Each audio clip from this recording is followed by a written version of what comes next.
बच्चों, आज मैं आप लोगों के सामने हूं और लाया हूं आपके लिए कॉन्सेप्ट ऑफ लॉगरिथम। केवल कॉन्सेप्ट को आज हम लोग समझेंगे। कॉन्सेप्ट मतलब लॉगरिथम में बहुत ऐसे प्रॉब्लम जो हैं बच्चों में देखा गया है जो कि वो कॉन्सेप्ट को ही नहीं समझ पाते हैं।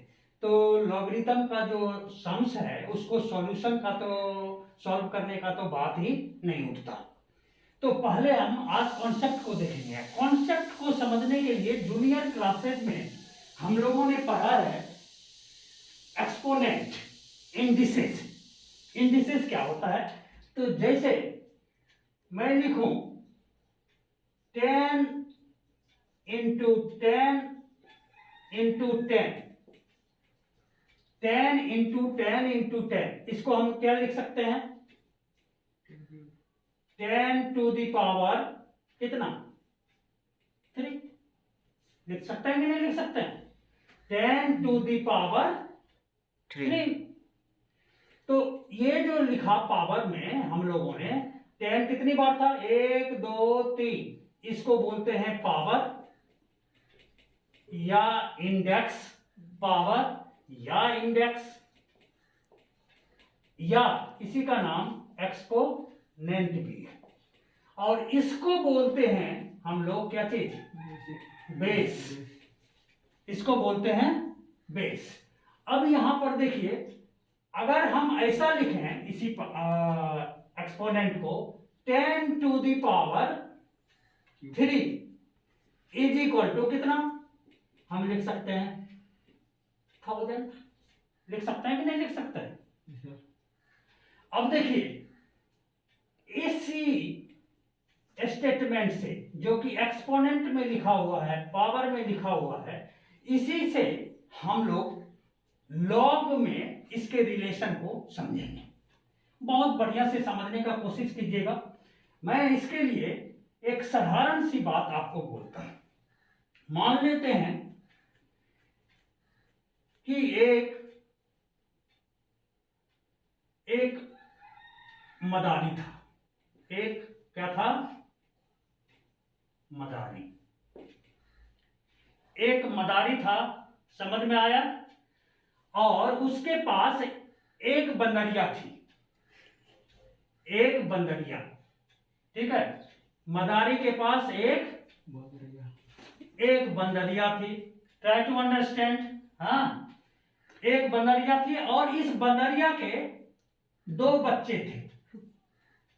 2 बच्चा, एक मान लेते हैं चाइल्ड नंबर 1 और एक था चाइल्ड नंबर 2। अब देखिए, ये मदारी, बंदरिया और उसके 2 बच्चे के बीच में यहां पर खेला होगा। खेला बड़ा इंटरेस्टिंग है। देखिए, कंसेप्ट आपको क्लियर होगा लॉगरिथम का। इसके बाद कभी कंफ्यूजन नहीं रहेगा। Try to understand. अब देखिए क्या है, यहां पर जो है, यहां पर मदारी जो है हाइड किया हुआ है, यानी ये छिपा हुआ है। मदारी, मदारी कौन होता है? आदमी में से ही कोई होता है ना। तो उसको हम क्या बोलते हैं? लोग। लोग बोलते हैं जनरली। तो ये एक लोग है। क्या है? मदारी एक लोग है, ठीक है? यहां पर ये लोग जो है छिपा हुआ है। अब क्या होता है, मान लेते हैं ये एक नदी है। ये एक नदी, ये एक नदी है। यहां पर ये मदारी जो यहां छिप रहा है, यहां पर हम उसको बना देते हैं। ये मान लीजिए मदारी है और उसका हाथ में ये बंदरिया बैठी है। ये बंदरिया, और बंदरिया के माथे पे उसका एक बच्चा चाइल्ड नंबर 1 बैठा हुआ है। ये हाथ है, यहां पर बंदरिया बैठी है, ठीक है? और बंदरिया के माथे पे बैठा हुआ है उसका बंदरिया का बच्चा नंबर 1। ठीक है, समझ में आया?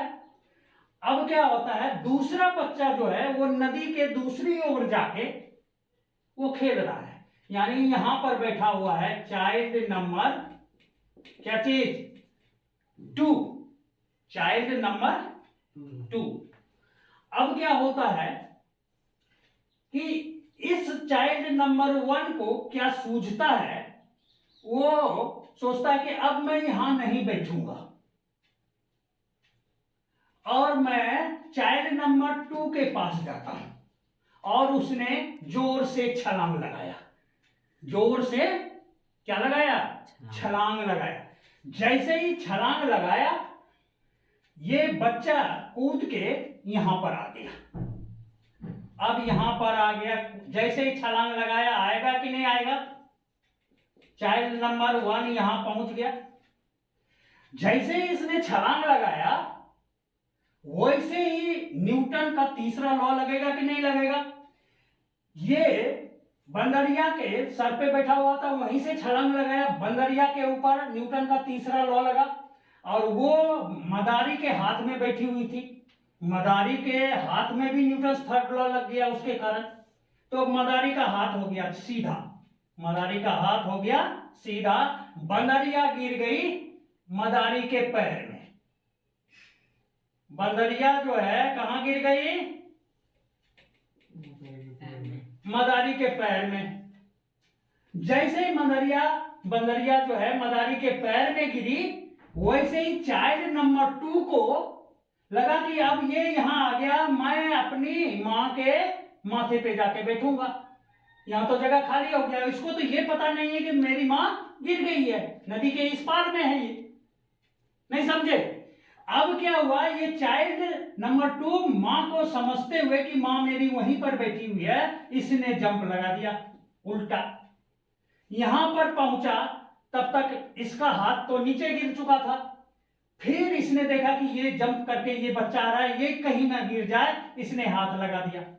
तो चाइल्ड नंबर 2 अब यहां पहुंच गया, चाइल्ड नंबर 2 यहां पहुंच गया, समझ गए?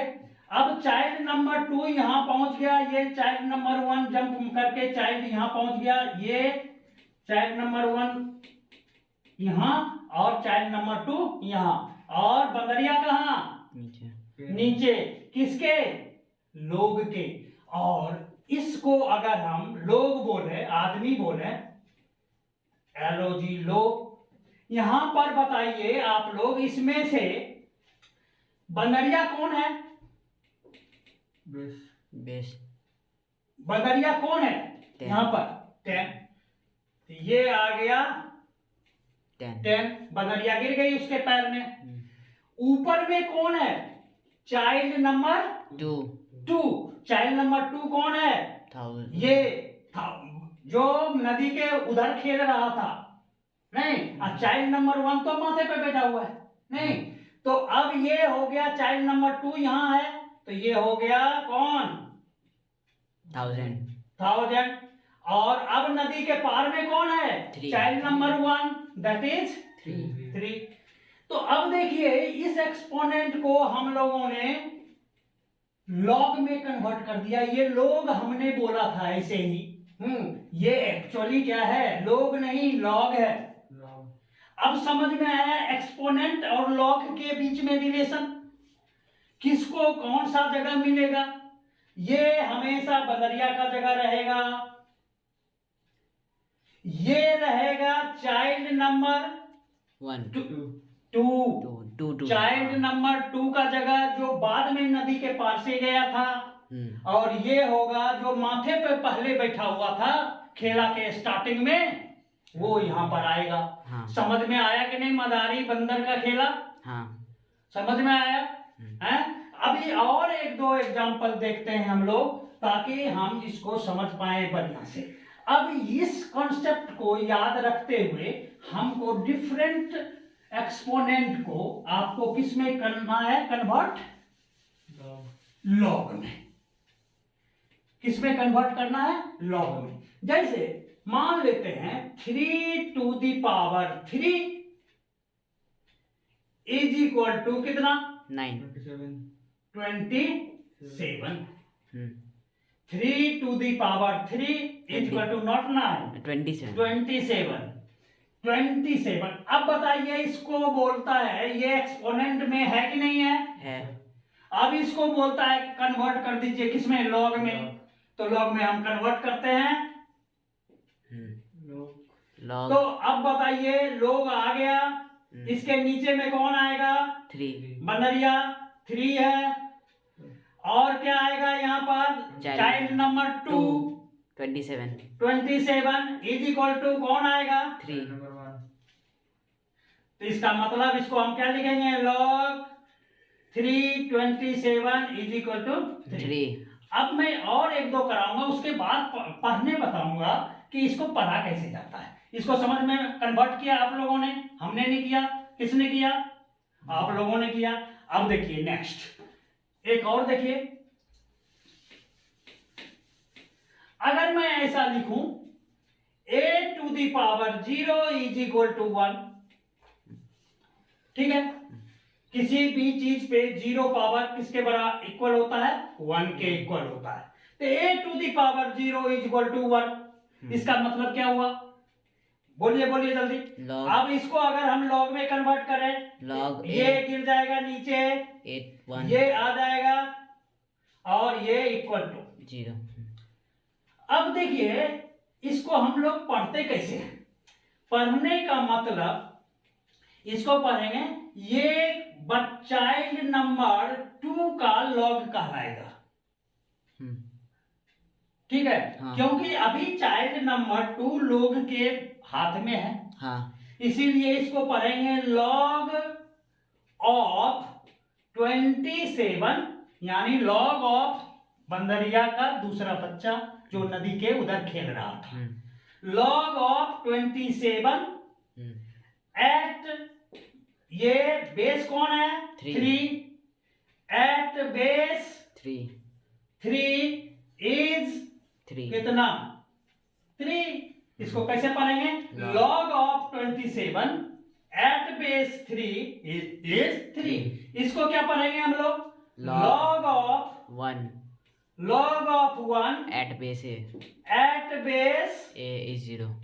Base a is 0। हाँ या ना? पढ़ने समय अब आपके दिमाग में ये उठता होगा कि भाई ऐसा मैं करूं क्यों, ऐसा हमको करने की आवश्यकता क्यों पड़ी?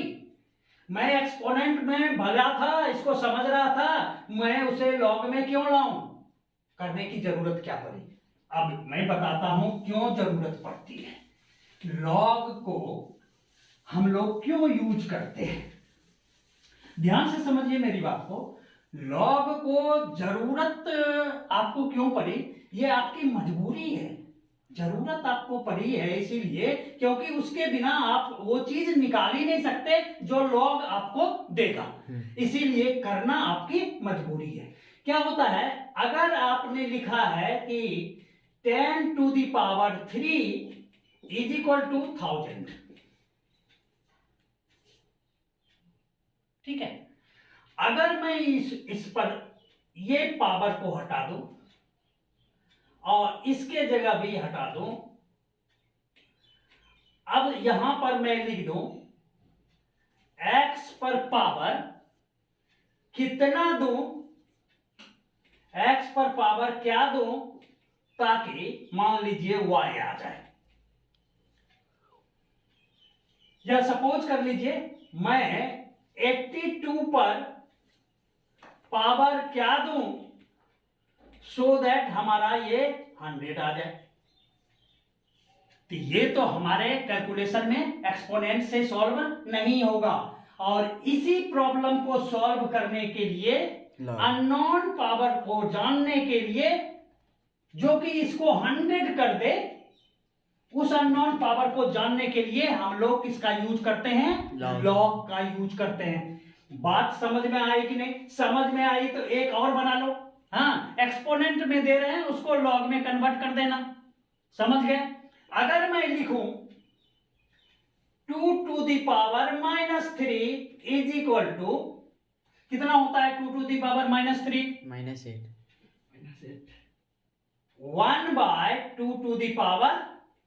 1/8 इसको हम लिख सकते हैं 1/2⁻³ हाँ। दैट इज इक्वल टू 1/8 हाँ या ना। तो हम इसको अब लिखते हैं 2⁻³ इज इक्वल टू 1/8 हाँ या ना। हाँ 2⁻³ इज इक्वल टू 1/8। अब इसको अगर हम लॉग में कन्वर्ट करें तो log 2 2 1/8 1/8 ये चाइल्ड नंबर 2 है यहां जाएगा इज इक्वल टू कितना -3 -3। समझ में आया कि नहीं आया हैं? समझ में आया लॉग का कंसेप्ट। माइनस में वो नहीं होता है क्या अगर इसको हम लोग फ्रैक्शन में नहीं करेंगे तो। हाँ ऐसे भी होगा हाँ ऐसे भी होगा। तो इसको कोई दिक्कत है समझने में? कॉन्सेप्ट समझ में आया कि नहीं आया? आया। अगर कॉन्सेप्ट समझ में आया आप लोगों को तो उंगली को सब्सक्राइब पे ले जाइए और वहां भी ठोक दीजिए उंगली को प्लीज। Thank you.